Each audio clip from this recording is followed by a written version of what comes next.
¿Sabías que detrás de las risas y los colores vibrantes de Nickelodeon se escondían secretos oscuros capaces de helarte la sangre? Hoy vamos a destapar la olla de los secretos más turbios de Dan Schneider y compañía, porque con el estreno del documental Quiet on Set, todo se puso aún más raro de lo que ya estaba. ¡Yo soy el sucio Dan! ¡Soy el sucio Dan! Aló, ¿qué pasó, frikis del carajo? Soy Juanito 6, esto es Del Carajo TV y me imagino que si sos una persona que está viendo este video, ¿ya te viste también o estás a punto de ver el documental Quiet on Set que se acaba de estrenar? Este documental básicamente nos sumerge en lo que realmente estaba pasando detrás de las cámaras en los sets de Nickelodeon, específicamente en los programas que obviamente tenían la mano del sucio Dan por detrás, ¿no? Así que vamos a repasar un poquito todo lo que se puede conocer con este documental. Muchas cosas ya las sabíamos, de hecho en este canal venimos haciendo videos de eso hace años. Vamos a repasar todo eso y te voy a agregar un poco de data que la verdad, esto cada vez es peor. Hablemos primero que nada de Katrina Johnson, esa estrella en ascenso de All That que prometía comprarnos el corazón con su talento y carisma. Pero ¿qué pasa cuando en el mundo del espectáculo aparece una nueva favorita? En el inicio del documental podemos conocer esta historia y acá es donde entra Amanda Bynes, la chica que con solo pisar el escenario en 1996 hizo que todo Nickelodeon girara en torno a su órbita. Con un carisma que no pasaba desapercibido y una chispa para la comedia que la destacaba del resto, Amanda rápidamente se convirtió en la niña de los ojos de Dan Schneider, el capo detrás de todo lo que sucedía en Nickelodeon. A medida que Amanda se iba haciendo con el trono, el espacio para Katrina empezó a achicarse y su estrella, que brillaba con fuerza, empezó a perder su luz. Katrina entonces, con el corazón en la mano, en este documental nos cuenta cómo esos días de gloria se mezclaban con sensaciones agridulces, porque básicamente pasó de ser la adorada de Dan Schneider a ser descartable. Y esto nos empieza a poner un poco en contexto de cómo funciona Hollywood y sobre todo con los niños, que en cierta medida son muchísimo más vulnerables que un adulto, pero esto básicamente da igual, si hay que descartar, se descarta. Imagínate pasar de ser la próxima gran estrella a sentir que te empujan así de a poquito afuera del foco, mientras, entre otras cosas, te critican por tu peso. Literal, le dijeron a su madre por teléfono: esa chica no puede ser la gorda del show. Le soltaron eso sin anestesia por teléfono. Esas palabras, que son filosas, son terribles, se clavaron hondo en la niña, marcando el principio del fin de su aventura en Nickelodeon.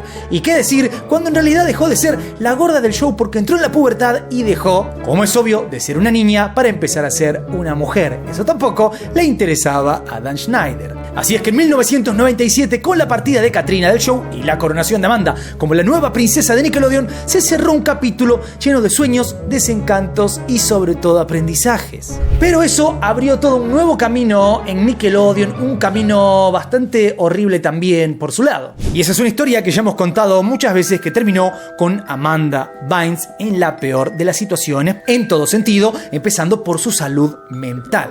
Y uno de los datos interesantes que cuenta el documental es que Dan Schneider la ayudó y la impulsó a emanciparse de sus padres. Cuando ella era menor de edad, Dan Schneider insistió en que se liberara de sus padres, porque eso también, frente a la justicia, hace que en un montón de sentidos pase a considerarse mayor de edad. Y esto nos lleva al siguiente segmento de este documental. A ver, ¿alguna vez te imaginaste vos entrar por la puerta grande a la fábrica de sueños de la tele para niños, en este caso Nickelodeon, pero solo para descubrir que el detrás de escenas es más oscuro que el final de un episodio de Le temes a la oscuridad? Hablemos entonces de Jenny Kilgan y Christy Stratton, dos guionistas que llegaron al show de Amanda, de quien estábamos hablando hace un momento, que entró primero en All That, pero rápidamente consiguió su propio programa, y estas chicas entraban con un sueño claro, pero se toparon con una pesadilla de desigualdad y machismo. A ver, imagínate pisando la meca de la televisión infantil, pensando que vas a ser parte de algo muy grande, pero terminás, por ejemplo, compartiendo el salario. Así como escuchás, a estas dos mujeres les dijeron que iban a tener que dividir la torta, algo que no solo suena a muy mal gusto, sino que además es para agarrarse la cabeza y empezar a buscar dónde está la cámara oculta, porque en realidad eso es ilegal. O sea, guionistas que dividían su sueldo. Esto solo le pasaba a las dos chicas del grupo de guionistas, pero por sobre todo esto es ilegal. Esto solo es la punta del iceberg. La cosa se ponía aún más turbia en el ambiente de trabajo. Lejos del paraíso creativo que ellas se imaginaban, se encontraron navegando en un mar de chistes de mal gusto y discriminación, donde el machismo hacía de las suyas sin el menor pudor. Y no se trata solo de comentarios al pasar, hablamos de situaciones que les pegaban directo, las afectaban en lo más profundo y por sobre todo afectaban su futuro en la industria. Christie tuvo que pasar por el bochorno de simular situaciones humillantes delante de todos sus colegas, mientras que a Jenny la pusieron, por ejemplo, contra la espada y la pared, amenazándola con terminar su carrera por el simple hecho de querer ser escuchada. Historias obviamente que nos hacen preguntarnos en qué momento se consideraba normal atormentar a los trabajadores de Nickelodeon. ¿Quién era entonces el que estaba detrás de todos estos sufrimientos? Obviamente, Dan Schneider. El telón entonces se cerró para ellas en The Amanda Show de una manera que ni el guión más dramático hubiera previsto. Christie fue despedida antes de que terminara la primera temporada y Jenny decidió que era hora de cortar por lo sano al inicio de la segunda. Se fueron, pero no en silencio. Se llevaron consigo la esperanza de que al contar su historia podrían cambiar algo, hacer que el eco de su voz alcance para que otras personas no tengan que pasar por lo mismo, y por eso es que llevaron a Dan Schneider a la justicia. El siguiente punto que se toca en este documental es quizás el que más hemos repetido en videos en este canal y el que más se ha desperdigado por internet. No sé si recuerdan que el video con más vistas de este canal es justamente de Dan Schneider. Este canal fue uno de los primeros, no sé si el primero en español, en hablar sobre ese tema, en investigar en profundidad todo lo que estaba pasando y hacer un video profundo que hoy tiene 7 millones de vistas, no recuerdo cuánto tiene, y ese video es básicamente el segmento siguiente del documental. ¿A qué me refiero? Bueno, a todo lo que tiene que ver en el mundo del entretenimiento infantil, un espacio diseñado para ser seguro y educativo para los jóvenes espectadores.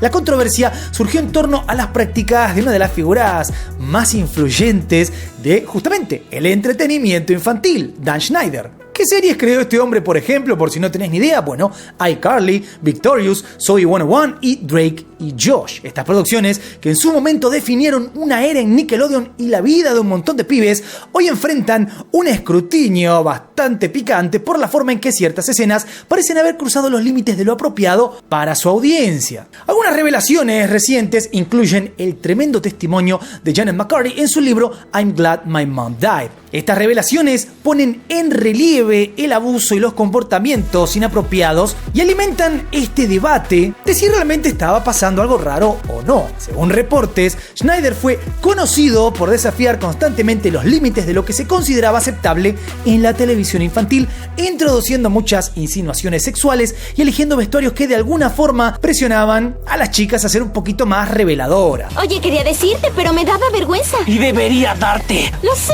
pero me ha enseñado tanto. Es cierto, mira, en verdad sabe hacerlo.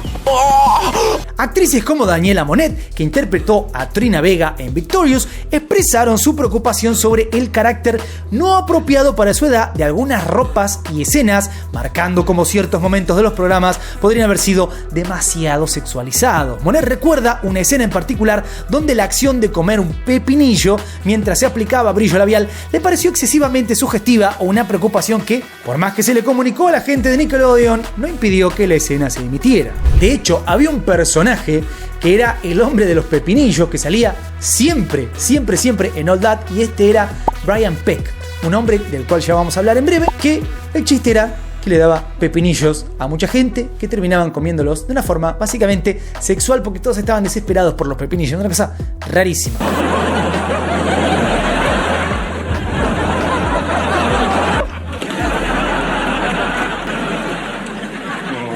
Pero paren un momento. ¿Por qué? Porque mientras el documental empezaba a hacer ruido, ¿quién salió a hablar? En realidad salió a hablar en forma de comunicado Dan Schneider. ¿Escucha lo que dijo Dan Schneider? Porque vas a decir, ¿qué? Dan Schneider, entonces el hombre orquesta de estas series, salió al cruce de las acusaciones bastante rápido, negando hasta el cansancio que haya querido ponerle picante a las escenas con los pibes. A través de un portavoz, Schneider tira la pelota afuera diciendo que todo, absolutamente todo, pasó por el tamiz de un montón de adultos responsables, incluyendo la propia cadena. Según él, si hubiera algo turbio, ¿cómo es que seguimos viendo estas series en la tele disfrutadas por niños y padres por igual? Básicamente dijo, si yo hice algo raro y lo aprobaron los de arriba, y sigue estando en la tele, no era nada raro. Pero también sabemos, dicho por el mismísimo John Kricfalusi, creador de Ren y Stimpy, otra de las grandes series animadas de Nickelodeon, bueno, que él sí trataba de meter todo lo posible. La estiraba hasta los límites. Admitido por él. ¿Qué pasa con Ren y Stimpy? Se sigue emitiendo. El hombre insiste en que desde el guión hasta el último brillito en el maquillaje todo tenía el visto bueno de los capos de Nickelodeon de costa a costa en los Estados Unidos. Dice que había un grupo de gente que chequeaba hasta la coma más chiquita en los guiones y que los ejecutivos daban el ok final a cada episodio. Además, quiere que sepamos que los sets eran más familiares que cena navideña, con padres y tutores, todos dando vueltas por las grabaciones. O sea que si algo raro pasaba, no estaba sucediendo en modo ninja, sucedía a la vista de todos. Pero para que hay un poquito más. Schneider se pone sentimental y dice que se arrepiente de haber pedido masajes en el cuello mientras trabajaba. Reconoce que aunque fue en público y sin ninguna mala intención, hoy se ve que fue una equivocación. Pero asegura que esas maniobras no se han repetido nunca más. Entonces la pregunta es, ¿qué onda esto? ¿Es un malentendido o hay algo más en las sombras? ¿Le creemos a Dan Schneider? Bueno, sigamos repasando lo que sucedía en la televisión de cara a todo el mundo y veamos si nos sigue pareciendo tan inofensivo. Imagínate estar, vos, frente a las cámaras, esperando que te tiren el próximo desafío en un nuevo show de Nickelodeon que podría ser desde dejarte casi sin ropa, frente a una tarántula, hasta hacerte zambullir en un tanque lleno de anguilas eléctricas. Todo sea por el show, dirían algunos, pero ¿a qué costo? Esos segmentos de desafíos que parecían más bien una tortura extraída de los Juegos del Hambre que un juego inocente, algo al estilo Fear Factor, bueno, algo así pero con pibes. Y acá no estamos hablando de comerse una galletita en tiempo récord, sino de pruebas que te ponen los pelos de punta solo de pensarla. Desde andar a los golpes con animales, hasta aguantar la respiración bajo el agua mientras te insultan como si fuera poca cosa. Pero la frutilla del postre es la historia del pibe que terminó embadurnado en mantequilla de maní mientras un montón de perros se hacían un festín en vivo con él. Diversión para quien mira quizás, pero para él fue un viaje de ida a terapia. Entonces, si los niños actores estaban sufriendo, ¿qué se estaba cocinando ahí? Parece una receta para el desastre donde el condimento principal es la negligencia. Negligencia que tiene dos caras, porque en muchos casos los niños sabían que no tenían que decir nada si querían seguir trabajando ahí, entonces terminaban sufriendo cosas terribles. Algunos niños en cuestión terminaban siendo despedidos cuando sus padres empezaban a quejar de las cosas horribles que sucedían. Esto era moneda corriente. Entonces, imagínate que vos estás viviendo algo complicado, pero querés seguir siendo una estrella, un niño de Hollywood. Bueno, hay que ver cuánto estás dispuesto a vivir, a sufrir para seguir en ese lugar. De pronto, el documental deja de ser feo para ponerse completamente horrible y turbio. Drake Bell aparece en pantalla para contar el abuso que vivió a manos de el coach de actuación Brian Peck. Hemos hablado de ese hombre repetidas veces, pero nunca con tanto detalle. Mi nombre es Drake Bell y estoy aquí para contar mi historia. Pongamos antes un puntito. Hay mucha gente que está empezando a confundir. Tenemos a Brian Peck y a Josh Peck. No tienen nada que ver el uno con el otro. Uno era el coach de actuación de Nickelodeon y el otro es el compañero en la serie Drake y Josh. Son dos personas completamente distintas. Las andanzas de este muchacho entonces comienzan en Nickelodeon en la temporada 2 de The Amanda Show. Según el padre de Drake Bell, Peck empezó a pasar mucho tiempo con su hijo. Si bien primero no le parecía nada raro, eventualmente empezó a tener una sensación extraña al respecto. No solo Brian Peck pasaba todo el tiempo que podía con Drake, sino que en un momento, cuando el padre le dijo a la gente de producción que esto le parecía raro, lo tildaron de homofóbico porque le dijeron: Brian Peck es gay. Si te molesta que ande toqueteando a tu hijo, eso es porque simplemente él es gay y son así. Primero, horroroso. Decir que porque es gay anda toqueteando niños, turbio. En el medio empezaron a suceder eventos en la casa de Brian, donde invitaba obviamente a Drake, incluido uno donde le ofreció festejar su propio cumpleaños en su casa, o sea, el cumpleaños de Drake en lo de Brian. En el medio, Drake no pensaba que pasaba nada raro. Había dos temas que eran muy importantes. Primero, se llevaba muy bien y se comportaba de una manera genial con él, por lo tanto, él sentía que todo lo que decía su padre era una exageración. Sumado que el que sabía de la industria era Brian, porque iba a estar haciendo entonces el caso a su padre y no a Brian. Esto, eventualmente, llevó a que Drake despidiera a su padre como manager. Esto es una parte muy interesante del documental porque explica cómo Brian le fue llenando la cabeza para que despida a su padre. ¿Esto por qué? Porque claro, la idea de Brian era que dejara de estar todo controlado y supervisado por el padre. quería tener tiempo a solas o de alguna manera poder simplemente borrar a la figura paterna de los momentos que pasaba con Drake. Acto seguido empezaron a pasar días, momentos, secuencias que le cambiaron la vida a Drake para siempre. El primer acto fue cuando una vez él se quedó a dormir en el sofá de la casa de Brian y simplemente fue despertado con él abusándolo. Él no supo cómo actuar, quedó congelado y finalmente se fue de la casa. ¿Cómo respondió Brian Peck a esto? Le pidió disculpas y dijo que nunca volvería a pasar. El problema es que cada vez que él tenía que preparar algún diálogo o prepararse para alguna audición, lo enviaban a la casa de Brian, pero eso hizo que el abuso cada vez fuera peor. Textual en palabras de Drake Bell, el abuso fue brutal, cada vez peor y cada vez más brutal. Y como en cierta medida no sabía bien explicar, era la primera vez que lo estaba diciendo públicamente, no sabía explicar qué es lo que vivió, simplemente le dijo a la persona que estaba detrás de cámara: pensá la cosa más horrible que se te ocurra, que se le puede hacer a alguien en una situación como esta. Bueno, eso es lo que él me hizo a mí. La historia es bastante extensa, pero eventualmente una noche él estaba en la casa de una novia y la madre de la novia empezó a notar algo raro. Lo raro es que Brian Peck empezó a llamar por teléfono una y otra vez desesperadamente porque tenían planes supuestamente para esa noche, pero Drake no quería ir y el hombre insistía. Así que la madre de su novia lo llevó a la cocina y le dijo qué está pasando. En ese momento Drake no se animó a contarle la extensión del horror que estaba viviendo, pero sí le dijo que este hombre se estaba poniendo un poco raro. Así es que la madre de su novia llamó a la madre de Drake y le dijo que algo raro estaba pasando. Acto seguido lo enviaron a terapia. ¿Y qué hizo Drake? Le agradeció a la terapeuta por frenar todo esto a tiempo y simplemente no reveló nada de lo que estaba viviendo. Pero poco tiempo después quebró en llanto y le contó a su madre toda la verdad. Acto seguido entonces, la madre llamó a la policía, él le contó todo lo que vivió a la policía. ¿Y qué fue lo que sucedió? Bueno, que hubo un juicio, él tuvo que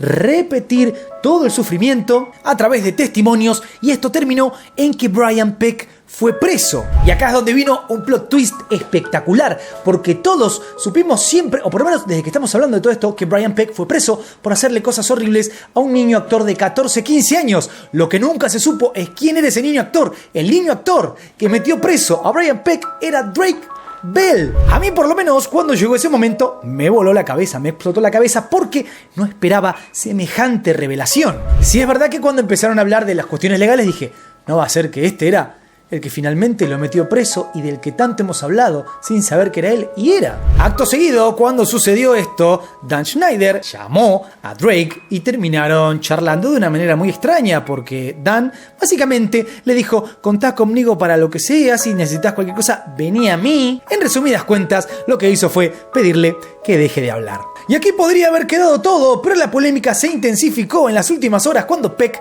publicó un video en TikTok. Y ahora me vas a decir, ¿Brian Peck subió un video? No. Josh Peck, el compañero de Drake en Drake y Josh. Esto más que un video parece un misil directo a las polémicas. El pibe se mandó con un lip sync, como hace cualquiera en esta red social, que decía: si no he hablado contigo desde el 2023, considérate historia para mí. Esto es un palito por lo bajo para el documental y todo este quilombo que se armó a su alrededor. Bueno, muchos fans no tardaron en saltar. Algunos comentarios dicen cosas como: che, tu silencio suena más fuerte que la bomba atómica. Es una pena. Y otras personas tiraron cosas como que les da vergüenza que se mantenga en silencio. Y si hablamos de relaciones complicadas, lo de Peck y Bell es para sentarse con pochoclos. Estos dos, que fueron los cracks detrás de Drake y Josh entre el 2004 y el 2007, están más distanciados que la Tierra de Plutón. Y ahora, con todo el revuelo de las acusaciones flotando en el aire, que Josh Peck se quede en el molde, que se quede en silencio, llama mucho la atención. Recordemos una vez más lo que acabo de decir. Drake reveló que vivió algo horriblemente nefasto mientras estaba grabando, rodando la serie Drake y Josh. Imagínate que tu compañero, tu coequiper, cuando revelas esta cosa horrible, se quede en silencio. Es mucho. Y lo curioso es que un montón de ex actores de Nickelodeon le tiraron buena onda a Drake Bell, aunque algunos sí es verdad, como los de Neds Declassified, se comieron un par de críticas por cómo le bajaron un poco el precio a todo este asunto. Que Josh Peck no haya dicho ni mu sobre todo esto, tiene más de uno rascándose la cabeza, especialmente después de todo el quilombo que fue la boda a la que Drake no fue invitado, que más que un episodio de amigos, parecía una pelea de divas, aunque después sí, se mostraron como amigos, está todo bien, pero quedó claro que la relación ya no era lo que fue. Este silencio de Josh Peck ante las acusaciones y el documental no hace más que agregarle un poquito de salsa a una historia que ya de por sí es picante y nos hace preguntarnos, ¿qué onda con la solidaridad y el apoyo entre ex estrellas infantiles? O por otro lado, ¿podemos ver esto como apoyo directo a Dan Schneider? Lo único que está claro es que la nostalgia se mancha con la realidad de un entorno que, lejos de ser un sueño, se convirtió en una pesadilla para todos. Por favor, comentame por ahí abajo qué opinás de toda esta historia. Esto es tremendo, ¿no? Es más que tremendo. Que se vaya confirmando todo lo que para algunos era conspiranoia es básicamente un horror. Comentame por ahí abajo, no te olvides de darle duro al botón de like, suscríbete, toca la campanita, sígueme en todas mis redes. Soy Juanito6, esto es Del Carajo TV y nos vemos la próxima. Paz.